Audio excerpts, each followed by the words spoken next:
Hello दोस्तों, मैं स्वप्निल देगे स्वागत करता हूं आप सभी का हमारे इस यूट्यूब चैनल वीआर आईएसओ में। और आईएसओ 27001 2013 यानी आईएसएमएस की सीरीज में आज हम बात करेंगे clause number 6.1.3 information security risk treatment के बारे में। जी हाँ दोस्तों, पिछले वीडियो में हमने पिछले क्लॉज को डील किया था जो था इंफॉर्मेशन सिक्योरिटी रिस्क असेसमेंट। तो ISRA information security risk assessment को हमने पिछले वीडियो में और पिछले क्लॉज जो था इसको हमने डील किया था पिछले वीडियो में। और इसमें हमने ये देखा था कि रिस्क को किस तरह से आइडेंटिफाई किया जाता है। रिस्क को आइडेंटिफाई करना हमने सीखा था। रिस्क का हमने असेसमेंट किया, हमने रिस्क को असेस किया कि रिस्क क्या है, लाइकलीहुड और सिविरिटी की हमने बात करी। और इसकी बेसिस पर हमने ये बताया कि आपकी रिस्क क्या है, रिस्क का लेवल क्या है, रिस्क किस स्तर की है, रिस्क कहाँ तक जा रही है। उसको कुछ नंबर्स हमने दिए, उसको हमने कुछ नंबर्स दिए। हमने कहा कि इस लेवल से लेकर इस लेवल तक की रिस्क हो सकती है, एक नंबर हमने उसे दिया। और ये जो लेवल निकला, ये जो रिस्क का लेवल हमें पता चला, ये लाइकलीहुड और आपकी रिस्क की सिविरिटी के बेसिस पर निकला। उस रिस्क के आने के चांसेस कितने हैं और उस रिस्क का इम्पैक्ट कितना पड़ सकता है, वो कितनी सीवियर है, वो कितनी घातक हो सकती है, इसकी बेसिस पे हमें पता चलता था कि रिस्क कितनी है, रिस्क का लेवल क्या है। तो ये सारी बातें हमने पिछले वीडियो में डील करी थी, पिछले क्लॉज को लेकर हमने डील करी थी। आज हम बात करेंगे रिस्क के ट्रीटमेंट को लेकर। हम आज ये बात करेंगे कि जब आपको रिस्क का लेवल पता चल चुका है, जब आपको ये पता चल चुका है कि आपकी रिस्क किस लेवल की है, किस स्तर की है, अब उसको कैसे आप ट्रीट करेंगे, उसके ऊपर किस तरह से आप काम करेंगे, आज हम इस चीज को देखेंगे। तो चलिए वीडियो को शुरू करते हैं। तो देखिए दोस्तों, clause 6.1.3 information security risk treatment, ISRT short form में हमने इसे लिख दिया है। आप एक चीज जानते हैं कि जो रिस्क होती है वो होता है effect of uncertainty. Effect of uncertainty मतलब जो अनसर्टेन है, जो अनसर्टेनिटी है, उसका जो भी इफेक्ट होगा वो आपकी रिस्क कहलाएगी। उदाहरण के लिए मान लीजिए आप बाइक से जा रहे हैं, आपकी बाइक स्लिप हो गई, तो ये एक अनसर्टेनिटी हुई और इसका इफेक्ट ये हुआ कि या तो आप बाइक से पहले तो आप गिर गए, और इम्पैक्ट इसका ये हो सकता है कि आपको चोट आ जाए, और ज़्यादा इम्पैक्ट ये हो सकता है कि आपका सर फूट जाए। ठीक है, तो इफेक्ट ऑफ अनसर्टेनिटी रिस्क है। वो जो सीवियरिटी थी जिसकी अभी हमने बात करी कि या तो आप सिर्फ नॉर्मली गिर जाए, आपको थोड़ी बहुत खरोंच आ जाए, या आपको चोट, थोड़ी गहरी चोट लग जाए, या आपका सर फूट जाए, तो ये सीवियरिटी हो गई। ठीक है, तो कहने का मतलब ये है कि इफेक्ट ऑफ अनसर्टेनिटी आपकी रिस्क होती है। रिस्क कभी जीरो नहीं हो सकती, क्योंकि जैसे ही अनसर्टेनिटी होगी कुछ ना कुछ उसका इफेक्ट पड़ेगा, और यही रिस्क है। आपकी गाड़ी यदि स्लिप हुई तो ये एक अनसर्टेनिटी है और इसका इफेक्ट ये है कि आप गिरेंगे। मतलब ये बहुत मुश्किल है कि आपकी गाड़ी स्लिप हुई और आपको कुछ ना हो, कम से कम आप गिरेंगे तो सही, भले ही उसका इम्पैक्ट जो है वो बहुत कम हो, उसकी जो सिवियरिटी है वो बहुत कम हो, नेग्लिजिबल हो भले ही, पर रिस्क है। इसलिए आप ये नहीं कह सकते कि वो जीरो हो गई, क्योंकि भले ही इम्पैक्ट जीरो हो गया, सिवियरिटी भले ही जीरो हो गई, लेकिन लाइकलीहुड तो एक आ ही गया ना। एक बार तो आप गिर ही गए, तो कहीं ना कहीं लाइकलीहुड तो आ गया। और हमने बात करी थी रिस्क क्या होती है, L/S या L+S, आप जो चाहे वो ले सकते हैं। तो यदि लाइकलीहुड 1 भी है और सिवियरिटी 0 भी है, तब भी रिस्क 1 तो है, रिस्क 0 नहीं हो रही। तो रिस्क का एक लेवल है, रिस्क रहेगी, रिस्क को 0 नहीं किया जा सकता। अब जबकि रिस्क का एक लेवल है, लेकिन क्या रिस्क क्योंकि है हम काम करना छोड़ दें, हम रिस्क लेना छोड़ दें? नहीं, क्योंकि रिस्क हमेशा है। और ऐसा इसलिए है क्योंकि जब भी आप काम करेंगे तो अनसर्टेनिटी तो हमेशा रहेगी। कोई भी काम सर्टेनिटी के साथ नहीं हो सकता, हमेशा अनसर्टेनिटी बनी रहेगी। और जैसे ही जहां भी अनसर्टेनिटी है उसका कुछ इफेक्ट जरूर होगा, और रिस्क हमेशा रहेगी। तो रिस्क का एक लेवल है, तो हम डेफिनेटली काम करना बंद नहीं कर सकते क्योंकि हमें रिस्क नहीं लेना, ये पॉसिबल नहीं है। प्रैक्टिकली अगर आपको सर्वाइव करना है तो आपको रिस्क तो लेना ही होगी, और बिजनेस में आप है तो आपको बिजनेस में रिस्क तो हमेशा रहेगी। तो बात यह है कि रिस्क का एक लेवल है जो हमारे केस में हो सकता है 1 से लेकर 10 के बीच हो। अब इस लेवल पे हम रिस्क को कैटेगराइज कर सकते हैं। हम ये तय कर सकते हैं कि यदि मेरी रिस्क जो है वो 4 लेवल की है तो ये मेरे लिए एक्सेप्टेबल है। 4 तक की अगर मेरी रिस्क आ रही है, यदि लाइकलीहुड और सिवियरिटी जो है प्लस करता हूं मैं, इंटू नहीं करता, L+S अगर मेरा 4 आता है तो मेरे लिए ये जो है रिस्क एक्सेप्टेबल है, इसको मैं एक्सेप्ट कर लूँगा, यहाँ तक कि रिस्क मुझे चल जाएगी। लेकिन इससे ज़्यादा यदि है तो इसके ऊपर मुझे थोड़ा सोचना होगा, ठीक है। और मुझे सोच के ये करना होगा कि मैं इस रिस्क को, जो कि 4 से ज़्यादा है, मैं इस लेवल पे लाने की कोशिश करूं। और जब आप रिस्क को एक्सेप्टेबल लेवल पे लाने की कोशिश करते हैं तो आप जो कुछ काम करते हैं वो रिस्क ट्रीटमेंट कहलाता है। वो रिस्क ट्रीटमेंट की जो आपकी एक्टिविटीज होती हैं उसके जरिए आप अपनी रिस्क को एक्सेप्टेबल लेवल पर लाने की कोशिश करते हैं। यही काम आप इस पूरी प्रोसीजर में करते हैं। अब ये क्लॉज आपसे ये कहता है कि आपको एक आईटी कंपनी होने के नाते इस क्लॉज के तहत एक प्रोसीजर बनानी है। सबसे पहली चीज वो यही कहता है कि आपको रिस्क ट्रीटमेंट की प्रोसीजर बनानी है, एक प्रोसीजर आपको बनानी है। अब इसके बाद अगर हम सिंपली समझें कि ये काम क्या करना है हमें, बेसिकली जब हम बात कर रहे हैं रिस्क ट्रीटमेंट की तो हमें काम क्या करना है। अभी हमने बात करी रिस्क के लेवल की, हमने कहा 10 तक ये जाता है, 4 मेरे लिए एक्सेप्टेबल है। अगर 4 से ऊपर है या 4 से कम है तो क्या होगा, तो हम क्या करेंगे, यही सारी बातें इस रिस्क ट्रीटमेंट के प्रोसीजर में, रिस्क ट्रीटमेंट की प्रोसेस में हमें देखने को मिलती है। यहां पर जब भी आप रिस्क को ट्रीट करने की बात करते हैं, आप रिस्क ट्रीटमेंट की बात करते हैं, तो सबसे पहले आपको रिस्क के ऑप्शंस पता करना होते हैं, रिस्क ट्रीटमेंट के ऑप्शंस आप ढूंढते हैं। जैसा अभी हमने बताया कि यदि रिस्क जो है वो 4 से ज्यादा है, रिस्क का लेवल 4 से ज्यादा है या 4 से कम भी है, तो आप उस पर क्या काम करेंगे, आपके पास ट्रीटमेंट के क्या ऑप्शंस अवेलेबल होंगे, रिस्क को ट्रीट करने के क्या ऑप्शंस आपके पास अवेलेबल है, इनकी बात सबसे पहले आपको करना है। अब यहां पे जो बात निकल के आती है उसमें यह आता है कि रिस्क ट्रीटमेंट के जो ऑप्शंस अवेलेबल है उसमें एक है आपके पास कि आप रिस्क को मॉडिफाइड करें या रिस्क को रिड्यूस करें, रिडक्शन, रिस्क रिडक्शन, पहली चीज ये है। दूसरा यहां पे आता है कि आप रिस्क को रिटेन करें, रिस्क रिटेंशन। इसके बाद तीसरा जो ऑप्शन आपके पास आता है वो आता है रिस्क अवॉइडेंस, मतलब आप रिस्क को अवॉइड कर दें, रिस्क अवॉइडेंस का। और चौथा जो आपके पास ऑप्शन है रिस्क ट्रीटमेंट का, जो चौथा ऑप्शन है वो है कि आप रिस्क को शेयर करें, रिस्क शेयरिंग, ठीक है। तो बेसिकली ये 4 ऑप्शन आपके पास होते हैं जब भी आप रिस्क को ट्रीट करने जाते हैं।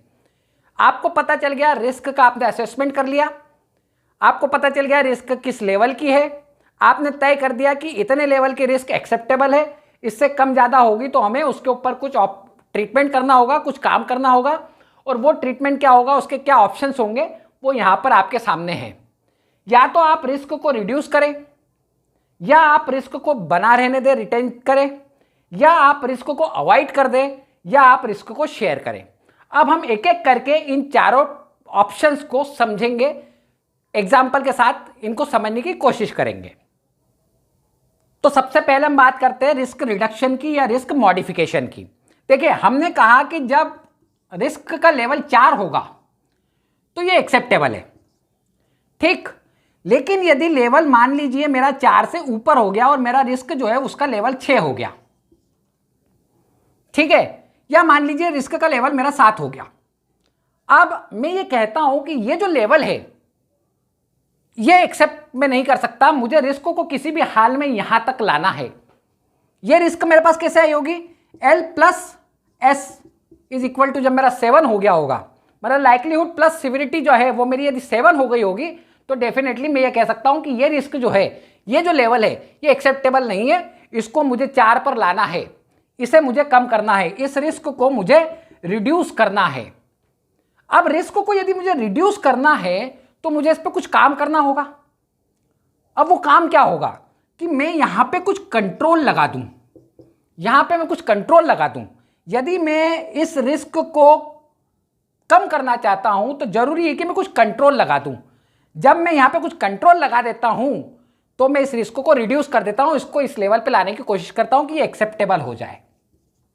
अब इसे थोड़ा समझिए, एक एग्जांपल से समझिए। मान लीजिए कि मेरे यहां पर मुझे ये डर है कि आग लग सकती है, फायर लग सकती है, ये थ्रेट है।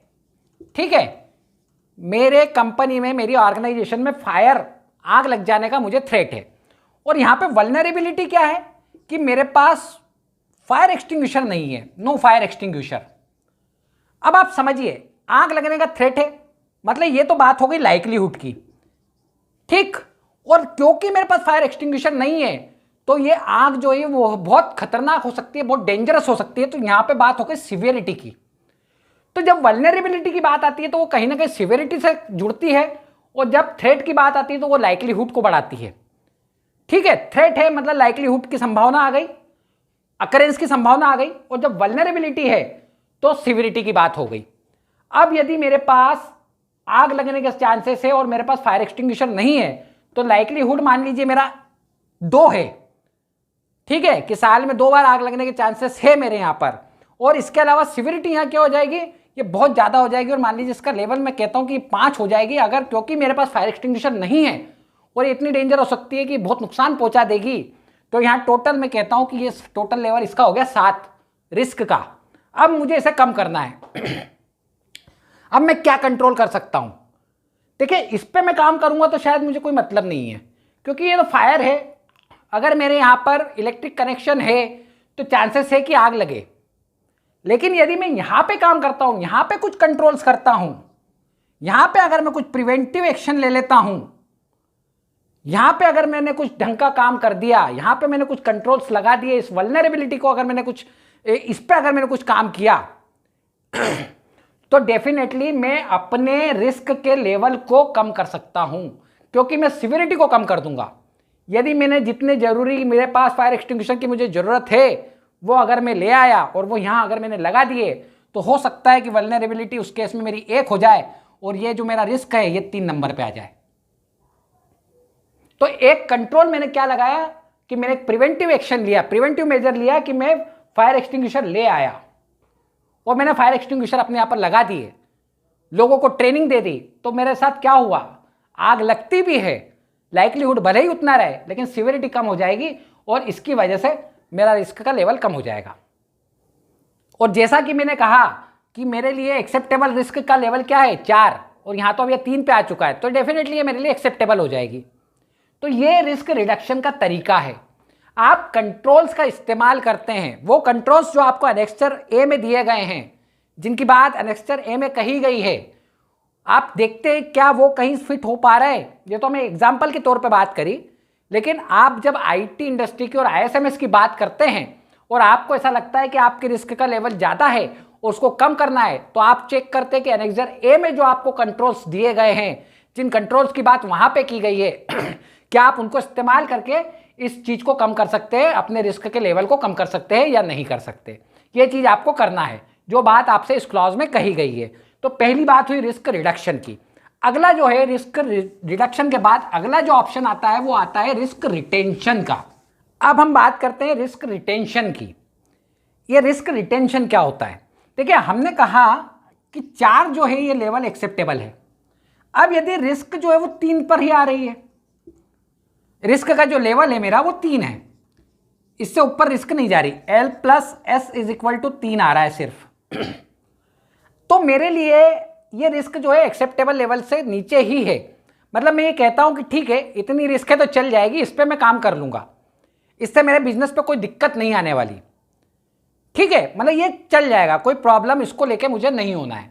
लेकिन यहां पे मुझे एक चीज का ध्यान रखना है और वो है मॉनिटरिंग का। और मुझे मॉनिटरिंग किस चीज की करनी है? मुझे इस चीज की मॉनिटरिंग करनी है कि ये जो लेवल है ये 3 से ऊपर ना चला जाए। तो मैं रिस्क को रिटेन करता हूं, मैं रिस्क को बनाए रखता हूं, लेकिन साथ में उसकी मॉनिटरिंग भी करता हूं। मैं इस चीज पर ध्यान देता हूं कि ये चीज बढ़ न जाए। तो ये मेरी कोशिश होगी कि जो रिस्क है वो यहीं बनी रहे, इससे ऊपर ना चली जाए। अगर मेरे रिस्क का जो लेवल है, यहां पे अगर इस चीज को समझे, जो रिस्क का लेवल है वो यदि कम है, किससे? रिस्क के एक्सेप्टेंस क्राइटेरिया से, रिस्क के एक्सेप्टेंट लेवल से यदि मेरा रिस्क का जो लेवल आया है वो कम है, तो ये मेरे लिए रिस्क रिटेंशन कहलाएगी। यहां पे मैं रिस्क को रिटेन करके रखूंगा, क्योंकि जैसे मैंने कहा अभी आ रही है 3 और एक्सेप्टेबल लेवल है 4। तो 3 जो है वो 4 से क्योंकि कम है, तो मैं यहां पे कहता हूं कि मैं इस रिस्क को रिटेन करता हूं, इस रिस्क को बने रहने देता हूं, मुझे कोई दिक्कत नहीं है, बस मुझे मॉनिटरिंग करना है ताकि ये लेवल बढ़ ना जाए। तो ये तो बात हुई रिस्क को रिटेन करने की, रिस्क रिटेंशन वाले ऑप्शन की। तीसरा जो ऑप्शन है, जो तीसरा जो हमारे पास रिस्क को ट्रीट करने का जो हमारे पास ऑप्शन होता है, वो होता है रिस्क को अवॉइड करना, रिस्क का अवॉइडेंस। इस चीज को देखिए, आज के समय में यही काम कर रहा है। रिस्क अवॉइडेंस ही आज अधिकतर आईटी इंडस्ट्री में काम कर रहा है। अब आप सोचिए कैसे कर रहा है। देखिए, जब रिस्क का लेवल बहुत हाई हो जाए, जब रिस्क का लेवल हाई हो जाए, इस लेवल पे आ जाए कि वो 9 या 10 के लेवल पे आ जाए, जब आपका रिस्क जो है वो L+S इज इक्वल टू 9 और 10 हो जाए, तो आपको यहां पहुंचना पड़ता है। आपको रिस्क अवॉइडेंस के ऑप्शन को सिलेक्ट करना पड़ता है, उसके ऊपर आपको सोचना पड़ता है, क्योंकि रिस्क जो है वो बहुत हाई लेवल की हो चुकी है। 10 नंबर का मतलब आप ये मान लीजिए कि जान का नुकसान है, इंसान मर सकता है, ह्यूमन कैजुअलिटी वाला मामला यहां पे आ जाता है। जब आपकी रिस्क का लेवल 10 हो तो ये समझ लीजिए कि ह्यूमन कैजुअलिटी हो सकती है। जब रिस्क का लेवल 9 है, इसका मतलब ये है कि कोई लीगल जो रिक्वायरमेंट है वो वायलेंस हो रही है, कोई स्टेचुटरी या रेगुलेटरी जो रिक्वायरमेंट है वो जब खत्म होती है, टूटती है, उसका जब वायलेंस होता है, तब आप कहते हैं कि 9 नंबर की रिस्क है। और जब 10 नंबर पे आ जाती है आपकी रिस्क, तो इसका मतलब है कि कोई जान का नुकसान हो सकता है, ह्यूमन कैजुअलिटी हो सकती है। तो यहां पर वही बात है, ऐसे केस में आपको रिस्क को अवॉइड करना होता है। आप कहते हैं ठीक है, अब हम ये काम नहीं कर सकते क्योंकि रिस्क का लेवल बहुत हाई है। आज के समय में जब पूरी दुनिया कोरोना के प्रॉब्लम से गुजर रही है, जब हम कोरोना क्राइसिस से गुजर रहे हैं, तो रिस्क का लेवल ये हो चुका है, रिस्क का लेवल 10 हो चुका है, हाई लेवल है, 10 नंबर पर रिस्क चल रही है। अगर आपकी ऑर्गेनाइजेशन में मान लीजिए 100 लोग काम करते हैं और उनमें से 20 को भी यदि कोरोना हो गया है और बाकी लोग अगर यदि काम करने आपकी कंपनी में आते हैं, ऑर्गेनाइजेशन में आते हैं, प्रीमाइसेस में आते हैं, तो हो सकता है कि वो जो बाकी के 70-75 लोग हैं उनको भी कोरोना हो जाए और पता नहीं, हो सकता है उसमें डेथ हो जाए। तो रिस्क इस लेवल की है कि उसको अवॉइड करना पड़ेगा। तो आप कहते हैं कि नहीं, कोई काम नहीं, घर जाओ। आपने रिस्क को अवॉइड कर दिया, आपने लोगों से कहा कोई काम करने की जरूरत नहीं है, कंपनी बंद जब तक ये मामला निपट नहीं जाता। या आप कोई दूसरा बिजनेस अल्टरनेटिव ढूंढते हैं और जिसमें आप कहते हैं वर्क फ्रॉम होम, WFH। क्यों? क्योंकि रिस्क इस लेवल की है, 10 नंबर पर आ रही है, उसको अवॉइड करना जरूरी है। तो 2 चीजें हो सकती है, या तो आप उसको पूरी तरह से खत्म कर दे, मामला पूरा सलटा दे, या दूसरा ये हो सकता है कि कोई आप दूसरा अल्टरनेटिव ऑप्शन ढूंढें, मगर इस रिस्क को अवॉइड करने की कोशिश करें। तो वर्क फ्रॉम होम एक आपके पास एक दूसरा अल्टरनेटिव होता है। तो जब रिस्क का लेवल इतना हाई है कि वहां आप कुछ नहीं कर सकते, आपके हाथ में कुछ नहीं है, जब आपको लगता है कि हमें एक्टिविटी को या तो कैंसिल कर देना चाहिए या कोई दूसरा बिजनेस ऑप्शन ढूंढना चाहिए या अल्टरनेटिव ऑप्शन ढूंढना चाहिए काम को करने का, तो आप रिस्क को अवॉइड करने वाला ऑप्शन बेसिकली चुन रहे होते हैं। क्योंकि आपको पता है कि यदि लोग प्रीमाइसेस में आ गए तो कोरोना फैल सकता है, मौतें हो सकती है, बहुत नुकसान हो सकता है। तो इससे बेस्ट है कि अभी हम कुछ समय के लिए अपने काम को बंद कर दें या दूसरा अल्टरनेटिव ढूंढें और वर्क फ्रॉम होम करवाएं। तो ये वो लेवल है रिस्क का जहां पे आपको रिस्क को अवॉइड करना होता है। इसके बाद अगला जो ऑप्शन है वो है रिस्क शेयरिंग का, रिस्क को शेयर करना। चौथा और आखिरी जो ऑप्शन है वो है रिस्क शेयरिंग। अब इसको समझिए, जब रिस्क इस लेवल की होती है कि वहां पे जो काम करना है वो आपके लिए काफी नया होता है, आपको ऐसा लगता है कि ये काम ठीक है, कर तो सकते हैं, लेकिन इसमें जो खर्चा है, जो एक्सपेंसेस होंगे वो ज़्यादा हो जाएंगे। जितने की रिस्क नहीं है उतने का एक्सपेंस हो जाएगा, उतने का खर्चा हो जाएगा। वो जैसे कहते हैं ना, वो 4 आने की मुर्गी और 12 आने का मसाला, है ना, या खाया पिया कुछ नहीं, गिलास फोड़ा 12 आना, वो वाला मामला हो जाता है कि आपके खर्चे ज़्यादा हो जाएंगे, इतने की तो रिस्क नहीं है। और क्योंकि आपके पास उतना एक्सपीरियंस नहीं है, आपको उस चीज़ को सीखना पड़ेगा। और उस चीज़ को सीखने में आपको लगता है कि ये एक्स्ट्रा खर्चा है, कोई सेंस नहीं है, तो आप सोचते हैं कि इस रिस्क को शेयर कर दें। इसका एग्जाम्पल ऐसा है कि मान लीजिए आप अपनी ऑर्गेनाइजेशन में ISMS को इम्प्लीमेंट कराना चाहते हैं, आपको लेकिन पता नहीं है कि ISMS पे काम कैसे होता है। अब आप ये सोचते हैं कि एक काम करो, एक कंसल्टेंट रख लो, स्वप्निल रेगे से बात कर लो कि स्वप्निल सर आप आ जाओ और हमारी ऑर्गेनाइजेशन में ISMS का इम्प्लीमेंटेशन करा दो। तो आपने अपनी जो रिस्क थी वो मुझे दे दी। तो ऐसे कामों के समय, ऐसे मामलों में आप यही सोचते हैं कि हम रिस्क को शेयर कर ले। जनरली ये तब होता है जब इंपैक्ट ज्यादा तेज हो सकता है, जो रिस्क है वो सीवियर ज्यादा हो सकती है लेकिन उसका अकरेंस कम है, वो होने के चांसेस कम है लेकिन इंपैक्ट ज्यादा है। इसे ऐसे समझिए कि आपके किसी कस्टमर ने कह दिया कि वो आपसे तभी काम करवाएगा जब आपके पास ISMS होगा। तो आप सोचिए यदि आपको काम नहीं मिला तो कितना सीवियर मामला हो जाएगा, क्योंकि आपके पास काम नहीं है, आपके पास बिजनेस नहीं होगा। तो सीवियर है लेकिन इसके होने के चांसेस कम है। क्यों? क्योंकि आप कहीं ना कहीं से इस काम को कर लेंगे। पर प्रॉब्लम क्या है कि आपके पास उतना एक्सपीरियंस नहीं है इस चीज को लेकर। तो आप सोचते हैं कि हम इस चीज को सीखेंगे, अपने लोगों को ट्रेनिंग देंगे तो बहुत समय और बहुत पैसा चला जाएगा। इससे बेस्ट है कि कोई एक्सपीरियंस बंदा हो, कोई ऐसी एजेंसी हो तो उसको हम अपना काम दे दे, वो हमारी तरफ से काम कर दे और हमें हमारा काम मिल जाए। तो ऐसी रिस्क को शेयर करना, ऐसे मामलों में जो आप रिस्क को किसी और को दे देते हैं और वो आपके बिहाफ पे काम करने लगता है, तो वो रिस्क शेयरिंग कहलाती है। तो पहली जो चीज आती है वो आती है इंफॉर्मेशन सिक्योरिटी रिस्क ट्रीटमेंट में ऑप्शंस की, कि आपके पास ऑप्शंस क्या क्या हैं। तो ये 4 आपके पास ऑप्शंस है जब भी आपके पास एक रिस्क हो और उसका आपको ट्रीटमेंट करना हो। ठीक, अब रिस्क का ऑप्शन आने के बाद आपको इस रिस्क ट्रीटमेंट की प्लानिंग करना है कि आपने ऑप्शन चूज कर लिया, आपने कहा ठीक है ऑप्शन ये है कि हम रिस्क को अवॉइड कर देंगे। अब अवॉइड करेंगे तो आप प्लानिंग क्या कर रहे हैं? आपको उस रिस्क ट्रीटमेंट का प्लान तैयार करना है, रिस्क ट्रीटमेंट का प्लान बनाना है। तो अगला ऑप्शन के बाद जो टॉपिक आता है, ऑप्शन के बाद जिस चीज की बात करी जाती है वो करी जाती है प्लान की, रिस्क ट्रीटमेंट प्लान। तो जैसे ही आपके पास रिस्क ट्रीटमेंट के ऑप्शन आ जाए, 4 ऑप्शन में से कोई एक आप चूज कर लें, उसके ऊपर आप काम करना शुरू करें, उसके ऊपर आप एक्टिविटी करें और आपको एक रिजल्ट मिलेगा। और वो क्यों मिलेगा? क्योंकि आपने रिस्क ट्रीटमेंट प्लानिंग कर ली। अभी हमने वैसे बात करी दी थी कि जब ऑप्शन आपके पास है कि आपको रिस्क को अवॉइड करना है, कोरोना वाले मामले की जब हमने बात करी कि आपको रिस्क को अवॉइड करना है, तो आपने प्लान क्या किया? आपने प्लान किया कि आप लोगों से वर्क फ्रॉम होम करवाएंगे। ये आपकी प्लानिंग थी, ठीक है। और इसका नतीजा क्या हुआ कि आपकी जो रिस्क थी वो उसका लेवल कम हो गया। ओके, तो यही प्लानिंग है। आपके पास एक ऑप्शन है, उस ऑप्शन पे आप काम करें, आप उस ऑप्शन को सिलेक्ट करें और उसके अकॉर्डिंग प्लान तैयार करें। जब आप रिस्क को रिड्यूस करने की बात कर रहे थे, जब आपने रिस्क रिडक्शन की बात करी, तो आपने कहा आग लग सकती है और दिक्कत इसलिए ज्यादा है क्योंकि हमारे पास फायर एक्सटिंग्विशर नहीं है।